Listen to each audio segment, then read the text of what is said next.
Hello everyone. आज हम नई यूनिट स्टार्ट कर रहे हैं। हमारी यूनिट है सेकंड और उसका फर्स्ट चैप्टर है motion in A straight line. इससे पहले आपकी एक यूनिट कंप्लीट हो चुकी है। जिसको भी वो यूनिट देखनी है आप प्रीवियस वीडियो चेक कर सकते हैं। सबसे पहले है इसमें motion in A straight line. सबसे पहले हम इसके अंदर मैकेनिक्स के बारे में पढ़ेंगे। मैकेनिक्स क्या होती है, देखो क्या है मैकेनिक्स क्या होती है। द ब्रांच ऑफ फिजिक्स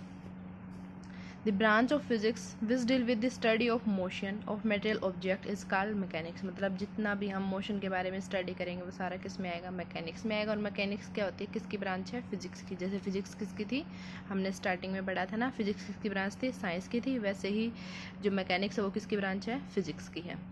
अब जो मैकेनिक्स है उसको क्लासीफाई किया गया है 3 ब्रांचेज में। देखो कौन कौन सी हैं। सबसे फर्स्ट है स्टैटिक्स, फिर है काइनेमेटिक्स एंड डायनेमिक्स। ये 3 ब्रांच है इसकी। अब हम एक एक करके इन सभी को स्टडी करते हैं। सबसे पहले है स्टैटिक्स। स्टैटिक्स क्या होती है, it is the branch of mechanics. जैसे मैकेनिक्स फिजिक्स की ब्रांच थी ना, तो स्टैटिक्स किसकी ब्रांच है, मैकेनिक्स की ब्रांच हो जाएगी। Which deal with the study of material object at rest. इसमें हमारा जो ऑब्जेक्ट है वो किस में रहेगा, रेस्ट में। रेस्ट का मतलब समझते हैं ना आप, जैसे कोई चीज़ रखी है, जैसे पेन रख दिया मैंने, अब इसकी ऑब्जेक्ट की टाइम के साथ में इस पेन की कोई पोजीशन चेंज नहीं हो रही है ना, तो ये किस में है, रेस्ट में है। ठीक है, मतलब जिसकी पोजीशन चेंज नहीं होती वो ऑब्जेक्ट किस में रहता है, रेस्ट में रहता है। और जो रेस्ट में रहता है, जिन रेस्ट के बारे में जितना भी हम स्टडी करेंगे उसको क्या बोलेंगे हम, स्टैटिक्स। या फिर हम स्टैटिक्स को और क्या बोल सकते हैं कि मतलब हमारे पास में कोई बॉडी है एक, ठीक है, उस पर नंबर ऑफ फोर्सेज लग रहे हैं। अगर वो फोर्स सारे क्या हो जाए, इक्वल हो जाए, ठीक है। जैसे मैंने समझाने के लिए बता दिया, ये जो पेन की कैप है इसको हम इधर से भी फोर्स लगा रहे हैं और इधर से भी फोर्स लगा रहे हैं, ठीक है। और दोनों फोर्स के हमारे पास में इक्वल फोर्स लगा रहे हैं, ठीक है। इस पेन की कैप पे इधर से फोर्स लगाएंगे और इधर से ही फोर्स लगाएंगे, दोनों फोर्स इक्वल हैं, इक्वल होंगे। तो ये जो पेन की जो कैप है ये यहीं पे रहेगी, इसकी पोजीशन चेंज नहीं होएगी। इसका मतलब क्या है, इक्विलिब्रियम में है, ये इक्विलिब्रियम फोर्स पे लग रहे हैं, तो मतलब इसकी पोजीशन चेंज नहीं हो रही है, तो ये किस में है, स्टैटिक्स में है। ठीक है, आगे इतना समझ में। इसका मतलब हम बोल सकते हैं किस में रहेंगे, जितने फोर्स लगेंगे वो सारे क्या है, number of forces acting on it are in equilibrium. ठीक है, इसके बाद में क्या है, नेक्स्ट है काइनेमेटिक्स। काइनेमेटिक्स क्या होते हैं, देखो, it is the branch of mechanics which deal with the study of motion of material objects without taking into account of cause of their motion. ये भी मैकेनिक्स की ब्रांच है। इसके अंदर हम किसके बारे में स्टडी करेंगे, मोशन के बारे में स्टडी करेंगे, मोशन ऑफ मटेरियल ऑब्जेक्ट्स के बारे में स्टडी करेंगे। लेकिन इसके अंदर क्या बता दिया गया, without taking into account the cause of their motion. मतलब इसके अंदर वो चीज़ स्टडी नहीं करेंगे कि जैसे ऑब्जेक्ट पे मोशन तो हो रहा है, लेकिन किसकी वजह से, किस फोर्स की वजह से, किस फैक्टर की वजह से वो मोशन हो रहा है, वो इसके अंदर हम स्टडी नहीं करेंगे। आगे समझ में, इसका मतलब क्या है, मोशन तो होगा लेकिन वो मोशन किस फोर्स की वजह से या किस फैक्टर की वजह से वो मोशन हो रहा है, वो हम इसके अंदर स्टडी नहीं करते हैं। वो सारा हम डायनेमिक्स में स्टडी करेंगे। पर देख लेते हैं जो काइनेमेटिक है वो क्या होता है। मतलब जो काइनेमेटिक्स है वो ग्रीक वर्ड से जनरेट किया गया है।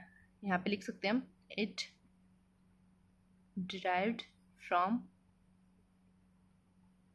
ए ग्रीक वर्ड, और वो वर्ड क्या था, काइनेमा। और जो काइनेमा है इसका मतलब क्या होता है, काइनेमा मीन्स, जिसका मीनिंग है वो क्या है, मीनिंग क्या रहेगा इसका, मोशन। ठीक है, पता चल गया ना। काइनेमा वर्ड से काइनेमेटिक्स जनरेट हुआ और उसका मतलब क्या होता है, मोशन होता है। काइनेमेटिक्स के अंदर क्या स्टडी करते हैं, ऑब्जेक्ट हमारा किस में रहेगा, मतलब इसमें हम ऑब्जेक्ट की मोशन के बारे में स्टडी करेंगे, लेकिन वो मोशन किस फोर्स की वजह से हो रहा है वो हम इसके अंदर स्टडी नहीं करते हैं। ठीक है, इसके बाद में है डायनेमिक्स है। डायनेमिक्स क्या होता है, it is the branch of mechanics which deal with the study of motion of object by taking into account the cause of their motion. इसमें क्या हो गया कि ये भी मैकेनिक्स की ब्रांच है और मोशन के बारे में स्टडी करेंगे, लेकिन इसके साथ साथ में क्या स्टडी करेंगे हम, जो किस फोर्स की वजह से कैसे मोशन हो रहा है वो सारा हम स्टडी करते हैं इसमें डायनेमिक्स के अंदर। और जो डायनेमिक्स वर्ड है ये भी ग्रीक वर्ड से डिराइव हुआ है। यहाँ पे लिखेंगे, it derived from A Greek word, वो वर्ड क्या था, डायनामिक्स, और जिसका मतलब क्या होता है, मीनिंग पावर। ठीक है, काइनेमेटिक्स के बारे में पता चल गया और डायनामिक्स के बारे में पता चल गया। इसके अंदर हम मोशन के बारे में स्टडी जरूर करेंगे, लेकिन किसकी वजह से हो रहा है मोशन वो हम इसके अंदर स्टडी नहीं करते हैं। इसमें क्या है, मोशन भी स्टडी करेंगे हम, और किस फैक्टर या किस फोर्स की वजह से मोशन हो रहा है वो भी हम इसके अंदर स्टडी करते हैं। अब नेक्स्ट देखते हैं क्या है। नेक्स्ट हमारे पास में रेस्ट और मोशन दोनों को हम डेफिनेशंस है क्या है।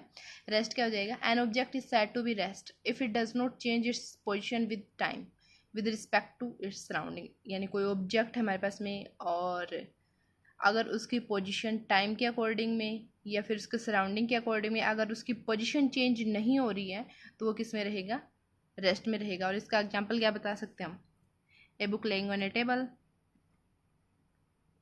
A book laying on A table, या फिर बोल सकते हैं ए person sitting in a chair. ये किसके एग्जांपल्स हैं, रेस्ट के एग्जांपल हैं। ठीक है, मतलब कोई टेबल के ऊपर कोई बुक रखी है, टाइम के अकॉर्डिंग में उसके सराउंडिंग उसके अकॉर्डिंग में उसकी कोई पोजीशन चेंज नहीं हो रही है तो हम उसको किस में बोलेंगे, रेस्ट में। अगर किसी ऑब्जेक्ट की पोजीशन ही चेंज नहीं हो रही है वो किस में रहेगा, रेस्ट में रहेगा। अब मोशन की बात करते हैं। मोशन क्या हो जाएगा, an object is said to be in motion if it change its position with time with respect to its surrounding। यानी रेस्ट का बिल्कुल उल्टा है, क्या है, जिसकी टाइम के साथ में या उसके सराउंडिंग के अकॉर्डिंग में अगर उसकी पोजीशन चेंज हो रही है तो वो किस में रहेगा, मोशन में रहेगा। हम इसका एग्जांपल क्या बोल सकते हैं, a bird flying in air, a bird flying in air, कोई पक्षी है वो हवा में उड़ रहा है, उसकी पोजीशन क्या हो रही है, चेंज हो रही है ना। या फिर हम बोल सकते हैं a train moving on rails, a train moving on, कोई ट्रेन चल रही है पटरियों पे, ये भी क्या है, मोशन हो रहा है ना उसके अंदर। आगे इतना समझ में रेस्ट और मोशन पता चल गया ना। रेस्ट क्या होता है, अगर किसी ऑब्जेक्ट या किसी बॉडी की टाइम के अकॉर्डिंग में अगर पोजीशन चेंज नहीं होती है तो वो रेस्ट में है, और अगर पोजीशन चेंज हो जाती है तो वो किस में रहेगा, मोशन में रहेगा। अब रेस्ट और मोशन कैसे रिलेटिव है, देखो इसमें लिख रखा है मैंने, it means an object in one situation can be at rest but in another situation the same object can be motion. मतलब सबसे पहले तो क्या था, मतलब एक सिचुएशन ऐसी है कि जो हमारा ऑब्जेक्ट है वो किस में दिखता है, हमें रेस्ट में, लेकिन अनदर सिचुएशन ऐसी है कि वही ऑब्जेक्ट हमें किस में दिखाई देता है, मोशन में दिखाई देता है। कैसे, जैसे कोई पर्सन है, ठीक है, वो किसी बस में बैठा है, अगर हम जो उस बस के अंदर जितने भी पैसेंजर्स हैं, जितनी और बाकी और सवारियां हैं, अगर उनके रिस्पेक्ट में अगर उस पर्सन को देखें हम तो वो किस में है, रेस्ट में है। लेकिन अगर आउटसाइड के अकॉर्डिंग में हम देखें तो वो पर्सन किस में है, मोशन में रहेगा। तो हम इसको कैसे बोल सकते हैं, देखो मैं लिख देती हूँ यहाँ पे, देखो क्या लिखा है यहाँ पे, a person sitting in a moving बस,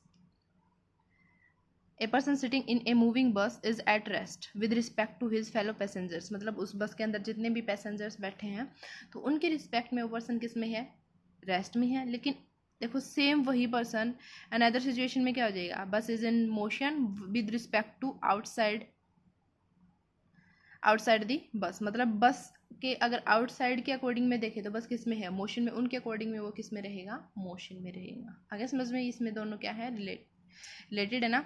या फिर हम बोल सकते हैं कि ए person sitting in his house, मतलब कोई पर्सन है वो अपने घर पे आराम से बैठा है तो वो किस में है, रेस्ट में है ना, with respect to earth, but is in motion with respect to other planet. लेकिन अर्थ अनदर प्लेनेट्स के अकॉर्डिंग में किस में है, मोशन में है, क्योंकि अर्थ तो रेस्ट में नहीं है ना।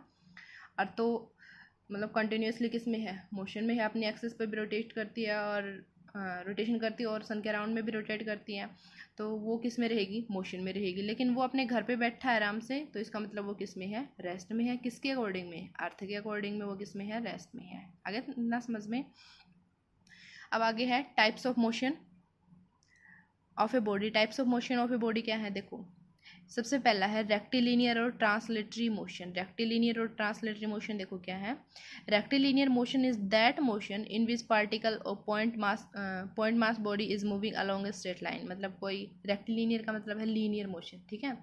अगर कोई स्ट्रेटली मूव कर रही है बॉडी, कोई पॉइंट ऑब्जेक्ट है या कोई पॉइंट बॉडी है हमारे पास में, अगर वो स्ट्रेटली मूव कर रही है अलोंग ए स्ट्रेट लाइन, तो उसको क्या बोलेंगे हम, रेक्टिलिनियर मोशन बोलेंगे, ठीक है।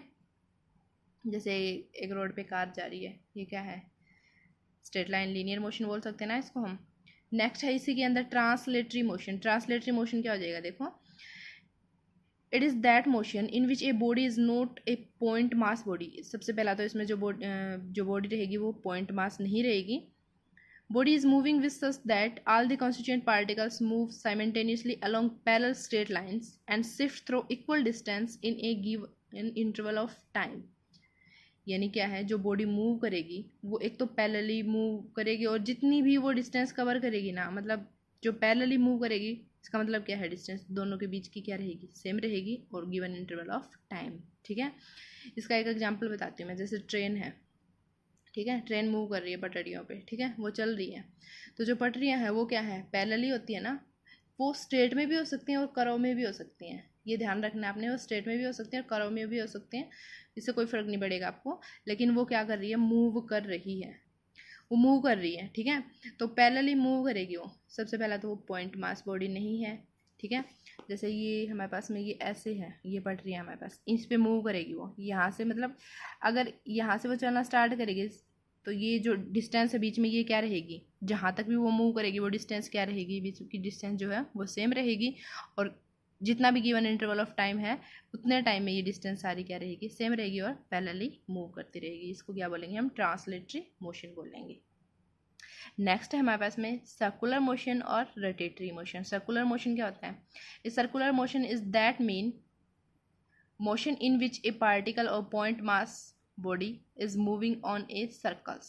मतलब जो बॉडी सर्कल में मूव करेगी ना, कोई पॉइंट मास बॉडी है, यहाँ से चलना स्टार्ट करती है और वैसे मूव करके ऐसे सर्कल में मूव करती है, तो इसको क्या बोलेंगे हम, सर्कुलर मोशन बोलेंगे, ठीक है।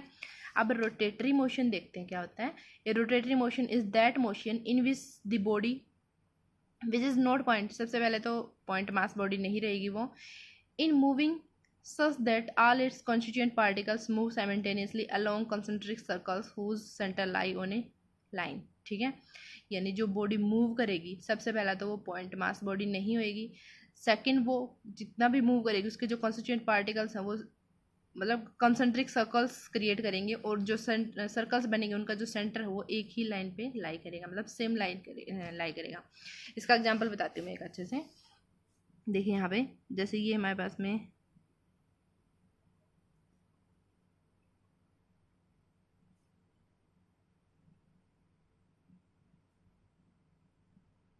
ये एक फ़ैन बना दिया मैंने, ठीक है, थोड़ा अच्छा नहीं बनाया, जैसा भी है।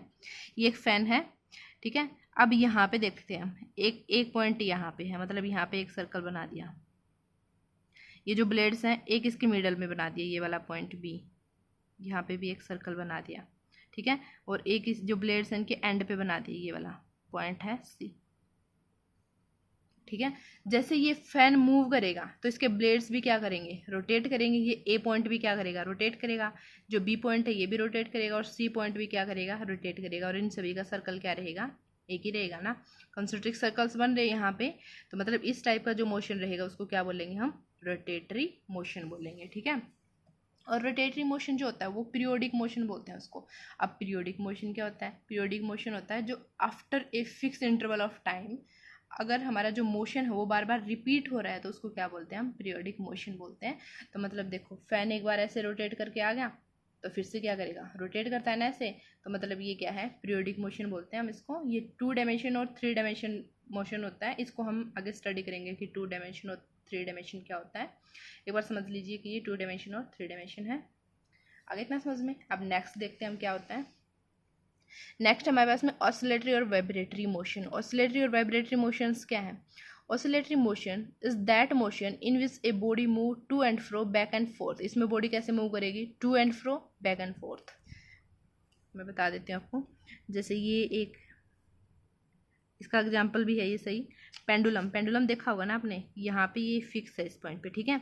एक बार ये ऐसे मूव करता है, ठीक है, to and fro, back and forth, मतलब जो ऊपर नीचे आगे पीछे मूव करेगा ना, आगे पीछे ऊपर नीचे ऐसे जो मूव करता है उसको क्या बोलते हैं हम, ऑसिलेटरी मोशन बोलते हैं। मतलब ये इधर जाएगा तो एक बार ये इस पोजीशन पे है और एक बार ये इस पोजीशन पे है, ठीक है। पेंडुलम इसका बेस्ट एग्जांपल है। देखो क्या है, एक बार दोबारा देखते हैं definition. Oscillatory motion is that motion in which a body move to and fro, back and forth repeatedly about fix point in a definite interval of time. मतलब एक फिक्स पॉइंट से अगर कोई object to and fro, back and forth move करता है तो उसको क्या बोलते हैं हम, ऑसिलेटरी मोशन बोलते हैं। इसका बेस्ट एग्जांपल एक और बोल सकते हैं हम, झूला देखा होगा, झूला तो सभी ने झूला है ना, ऐसे ऐसे आगे पीछे ऐसे ऐसे मूव करेगा ना, तो मतलब क्या है, उसको क्या बोल सकते हैं हम, ऑसिलेटरी मोशन बोल सकते हैं। अब इसी के अंदर वाइब्रेटरी मोशन होता है, ठीक है। वाइब्रेटरी मोशन क्या होता है, देखो, if in the oscillatory motion the amplitude is very small, in the motion of body is said to be vibratory motion.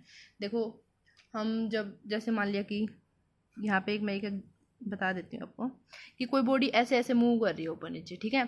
जैसे रबड़ की छोटी सी बॉल होती है ना, अगर आप उसको ऐसे करके छोड़ोगे तो वो बॉल जो है वो ऐसे ऐसे मूव करती है। तो मतलब इस टाइप का जो ग्राफ बनता है हमारे पास में, ये बता रही हूँ मैं, ठीक है। यानी ये जो इसकी जो हाइट होती है इसको बोलते हैं हम एम्पलीट्यूड बोलते हैं, ठीक है। ये तो ऑसिलेटरी मोशन हो गया। अगर ये जो हाइट है अगर ये बिल्कुल स्मॉल हो जाए, माइक्रोस्कोपिक, माइक्रोस्कोपिक का मतलब समझते हो ना, बिल्कुल बहुत ही कम हो जाएगी, बिल्कुल बहुत ही कम हो जाए तो उसको क्या बोलेंगे, क्या कम हो जाए, एम्पलीट्यूड अगर बहुत ज़्यादा कम हो जाए तो उसको क्या बोलते हैं, हम वाइब्रेटरी मोशन बोलते हैं। अब देखो जैसे कि फॉर एग्जांपल हम फ़ोन यूज़ करते हैं, ठीक है। फ़ोन को अगर हम साइलेंट करके अगर किसी मेज़ पे या टेबल पे रख देते हैं, हम उसको टेबल पे रख दिया हमने फ़ोन को, अगर जब वो वाइब्रेट होगा, जैसे हमने यहाँ पे फ़ोन को यहाँ पे रखा, ठीक है, जब वाइब्रेट होगा तो थोड़ी देर बाद हम देखते हैं उसकी पोजीशन यहाँ पे होती है, ठीक है। मतलब वो क्या कर गया, एक पोजीशन से दूसरी पोजीशन पे चला गया ना, मतलब उसके अंदर भी वाइब्रेशन होता है। और वाइब्रेशन कैसा वाइब्रेशन होता है, मतलब बिल्कुल बहुत ही कम, जिसमें amplitude to and fro, back and forth तो होता है लेकिन बहुत ही कम होता है, वो हम देख नहीं सकते उसको उस टाइम पे। या फिर हम एक एग्जांपल और देते हैं यहाँ पे, जैसे मैंने ये ले लिया, ठीक है, ये दो यहाँ पे कोई हमने स्ट्रिप ले ली है हमने, इनके बीच में मैंने एक रबड़ बांध दिया, यहाँ पे एक रबड़ है ये, ठीक है। जब हम इस रबड़ को थोड़ा सा हिलाएंगे तो इसके अंदर जो ये इस पोजीशन पे रहेगा, ऐसे ऐसे बनेंगे ना, आपने देखा भी होगा। या कोई स्प्रिंग है, अगर हम उसको दोनों साइड से खींच के अगर उसको हम थोड़ा सा भी, अगर उस पर थोड़ा सा भी उसको अगर हिलाते हैं तो उसके अंदर आवाज़ भी निकलती है और क्या है, वो मूव भी करता है। मतलब अगर हम इसको यहाँ से हिला के ऐसे छोड़ेंगे तो ये ऊपर नीचे ऐसे ऐसे मूव करेगा, ठीक है। इस टाइप के जो मोशन को क्या बोलते हैं, वाइब्रेटरी मोशन बोलते हैं। आज के लिए इतना ही है, डेफिनेशंस है, बाकी सब हम कल करेंगे। आई होप आपको ये सारी डेफिनेशंस कवर हो गई होगी अच्छे से। Thank you.